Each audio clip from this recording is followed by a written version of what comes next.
Hey everyone, welcome to the 9th webinar in our Engage 2019 recap series, Measuring Your CX Maturity. I see a few familiar names popping up, which is awesome. So for those of you that have joined us every week, we appreciate it. And we hope we'll see you next week for a webinar on employee empowerment tools. A few items I want to quickly mention before I hand things off to today's presenter, Kurt Schroeder.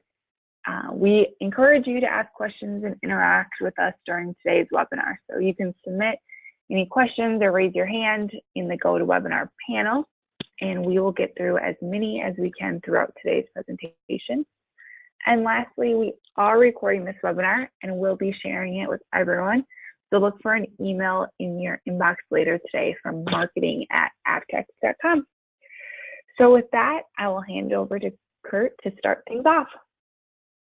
Hey, thanks, Whitney. Hi, my name is Kurt Schroeder. I'm the Chief Experience Officer here at Avtex, and for the next probably about 25 minutes, I'm going to talk a little bit about how do you effectively measure your customer or member experience maturity. And so I'm going to cover off on a number of things. As Whitney says, if you do have questions, go ahead and type them in, and what I'll do is I'll answer them during the course of the presentation. So with that said, let's get started. So I'm going to really cover off on three key things. So first, if we think about customer experience maturity, we really want to unpack what we believe are the 6 core disciplines that every organization needs to have in order to be mature. And then within those 6 disciplines, I'm going to highlight some key attributes of those disciplines of maturity. And then finally, as we go along, you might want to just keep score yourself against how you're doing against those attributes. And so, go ahead and on a piece of paper or, use good old Excel or whatever. Anyway, just keep track of your own score, and it'll help you understand where you sit in the maturity model. And so when we talk about maturity or customer or member experience, what do we mean by that? What we really mean is what is the extent of an organization, how they routinely perform the practices required to understand, design, implement, and manage the customer experience or member experience in a disciplined way. So, what we're really looking at is how mature is the organization in their customer experience activities, in their customer experience practices, methods, tools, and governance. And we'll unpack that a little bit more as we go. So why would we even want to assess maturity? And I think a couple of reasons. First, the model that we're going to walk through today really tells us what we should be doing if we want to continue our growth in being customer centric. The other thing that it does is it tells us what are the activities and perhaps gaps that we need to solve for to create an improvement plan. So, if I don't know what to do, then I'm going to continue to do the things I'm doing, and our maturity or the organization's maturity and customer experience won't grow. And so the other thing that we're really looking at is, establishing a goal to identify the additional actions to improve our maturity. So why is this important? Well, because if we don't improve our maturity, then we're really not going to reach that goal of being able to differentiate ourselves in the market based on experiences. At best, we'll be stuck in this area of finding and fixing. And so most organizations go through kind of this maturity cycle where you start off with finding and fixing customer experiences or member experiences, and then you grow from that to enhancing and making good and great member experiences the norm, finally optimizing the organization so that a member experience or customer experience toolkit exists across the organization, And finally, at the peak of maturity, you're really able to consistently define, design, and deliver a unique experience that's memorable, to your customers. And so, why do we want to measure this? Why do we want to improve our maturity? Because we know that great customer experiences can create a memory in the customer's mind that differentiates us from our competition. And so what we're looking at is really two key areas. The first key area is made up of three disciplines aimed at defining the right experience, and that includes strategy, understanding what's going on with the customer, and design. And then the next three disciplines really aim at how do we consistently deliver and improve that experience. And so defining the right experience and then delivering that experience are how these 6 disciplines divide up, 3 in each of those areas. And so we're going to really start off by taking them one at a time. As we go, I would invite you to score yourself. And here's how I would suggest that you score that. Give yourself and keep track of the different attributes, but are they missing? In other words, you don't do this at all. Are they ad hoc? We do it, but we kind of do it inconsistently and do it only when we think about it. Or is it repeatable, or has it become systematic? And so as we go through here, just keep track, maybe on a separate piece of paper or online, where are you in each of these disciplines? And is it missing, or is it all the way fully mature as it's systematic within the organization? And it's something that you follow all the time. And so we're going to unpack each of these 6 disciplines, 35 practices. I'm going to not go through each of those practices individually, but I'm going to highlight the ones that I think are the most important. You'll be able to see on the screen the other ones.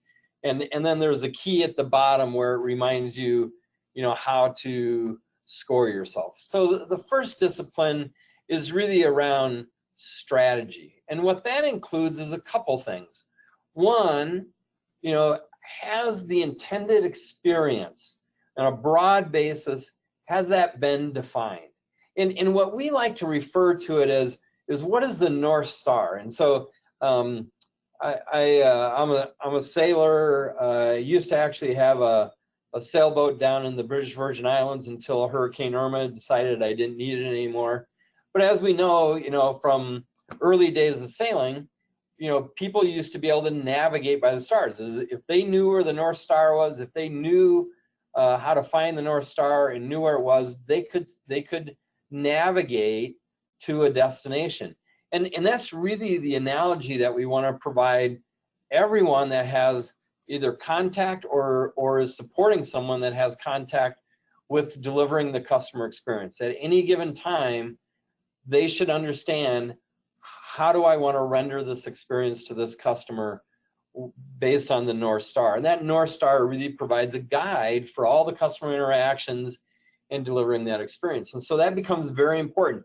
This is not your brand promise. This is subordinate to the brand promise, but specifically aimed at what do you want that experience to be? What's that North Star of the experience? And I'll give you an example of what that means here in a second.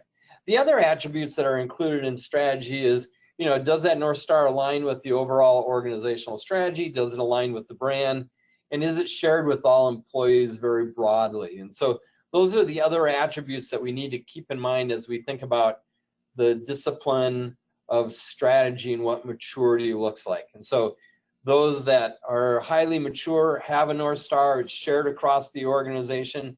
And all employees know what actions they should be and can take in order to deliver the experience that aligns with that North Star.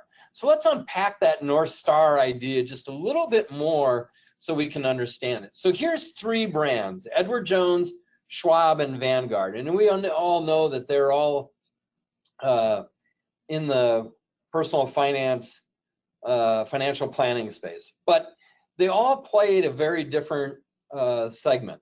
And so Vanguard, their whole strategy is around cost leadership. And so therefore the brand promise is around lower prices, which means that the customer North Star, in other words, what kind of experience do we want to deliver, is really around this idea of self-service optimization. So that becomes the experiential North Star. Schwab is really around this strategy about differentiation. The expectations are innovation, and therefore the North Star is around this concept of proactive guidance, where Edward Jones is different from that as well. Edward Jones isn't for everybody. So what do? Their strategy is segmentation.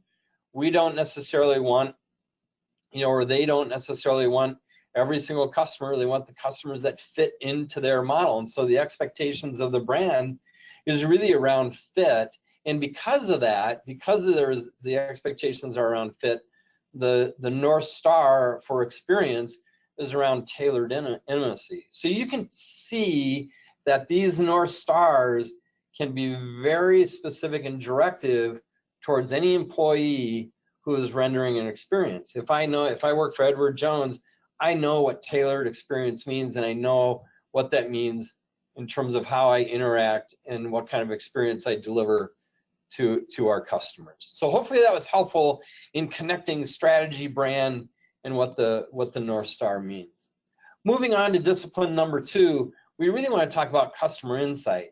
And so this is the maturity that says, do we really understand what the experience looks like today, and how do we collect that? Are we isolating our collection around just NPS, or are we capturing solicited, unsolicited employee feedback? Are we practicing good ethnographic and observational research, and are we sharing our insights with the employees? And so many organizations are good at the survey work around Net Promoter Score, but they're less mature, less capable around collecting unsolicited feedback, unstructured feedback, and making sense out of that, as well as making sure that they're listening to the voice of the employee in how they view the customer experience that's being rendered. And probably most importantly, and this is the one I'll spend a little bit of time on, but do we take the time to observe customers, to practice good ethnographic observational research so we can see the experience from the customer's point of view and being able to understand how is that affecting their view of the organization and of the experience. And then finally, being able to share that with all employees so employees know what do the customers think about the experience that we're rendering to them, and are we building awareness so that all employees can participate in the possible improvement opportunities. And so again, as you look at these, score yourself, is that missing? Are you doing it ad hoc? Are you doing it repeatable? Or is it really systematic within the organization? So that's discipline number 2. That's really around customer insight. Do we really understand the customer? And then finally, design. And so this is really the last one in that category of defining the right experience. And so once I understand the strategy, I can understand through customer insights whether we're delivering on that strategy. And if we're not, then I can really move into this idea of design. How do we design the experience? And so there's a number of practices within this discipline that we need to score ourselves on to understand our maturity. And the first one is really, do you even have a defined experience design process? And so there is certainly a difference between normal product design or service design versus experience design. So do we have a defined process, and are we following that? Or is it really more ad hoc experience design versus a formal methodology? Do we use requirements and customer feedback to help us understand and define what the expectation is for the experience? Or are we really just kind of focusing inwardly and defining what that experience looks like? Do we identify the interdependencies of the design within the ecosystem that customer experience is taking place in? So if I'm in a world, if I'm a CPG company the actual purchase of the product may take place at a grocery store. It may take place online. It may take place someplace else that I have less influence over, but I still need to identify what those interdependencies are and understand how I can influence that portion of the experience, even though I don't directly control that. When we're doing design, are we following things like co-creation, where we're actually inviting our customers in and collaborating with customers and employees to help define what that experience is? And then have we adopted practices around rapid prototyping and kind of an agile development approach to test the ideas and refine them prior to broader rollout? And so if you haven't necessarily adopted a formal design process, one of the design processes that we're big fans of is this idea of design thinking. And design thinking really has 5 components to it, which is, the first one is empathize, second one is define, ideate, prototype, and then test and roll out. And so the reason that we really like this model the best is because it starts with empathy. And as we know that in any experience, there's 2 key components of an experience. One is the functional need, what the customer needs to get done. And then the other need is the emotional need, which is, how does the customer need to feel? And so many times we focus on the functional need, and we feel like once we've accomplished that, we're good, that we're providing a great experience, and we tend to ignore the emotional needs. So that's why we really like the design thinking approach and methodology, is because it really starts with empathy, which says, I need to feel how the customer feels. I need to really understand what that customer is going through, not only what they want to accomplish functionally, but also how they need to feel emotionally. And so this is just one example of a typical customer-centered experience design process. Again, we're big fans of design thinking. It doesn't have to be design thinking, but we really stress, if you're going to be mature in the discipline of experience design, having a process that is documented, that's formalized, and that's permeated through the organization becomes very, very important. So now let's move on a little bit. So let's go to the second set, which is really about, all right, now that we've been able to be mature around defining the right experience and connecting it with our North Star, then how do we sustain that within the organization? And so the first discipline that's important is really around measurement. And so what's all included in measurement? So the question is, do we have a defined customer experience measurement framework? And this is beyond Net Promoter Score. It really needs to make sure that the organization is measuring the experience beyond would the customer refer us. And then have we linked those metrics to various functional areas within the organization? Do we measure customer perceptions? In other words, was it easy? Was it enjoyable? Was it memorable? Are we really measuring both the functional need that exists within a customer experience as well as the emotional need that exists? And then do we tie that to operational metrics? We believe that there is a direct correlation between rendering a great experience and the impact that it can have on the organization operationally and financially. And so have we correlated those measures together so that we can show the connection between what we're doing in customer experience and what the results are for the organization? And then do we share those results within functions in departments? And so many of you may say, hey, we're doing Net Promoter Score, but we're not necessarily measuring some of these other things. And so I just want to take a few minutes and share with you a metric that was developed out of from Forrester that we're huge fans of, because we think it gets at the crux of what you should be measuring as you think about customer experience, which is how effective was it? Did you accomplish what you wanted to? How easy was it for you to do it? And then how did it make you feel? And so this idea of reducing effort we know is important. but we also know that how it makes the person feel, how does it make the customer feel, as well as did they accomplish what they wanted to, is equally important. So Forrester has what they call a CX index, and it's a very simple measure, 3 questions, thinking about your recent interactions, how effective were they at meeting your needs, how easy was it to do business, and how enjoyable was the organization to do business with.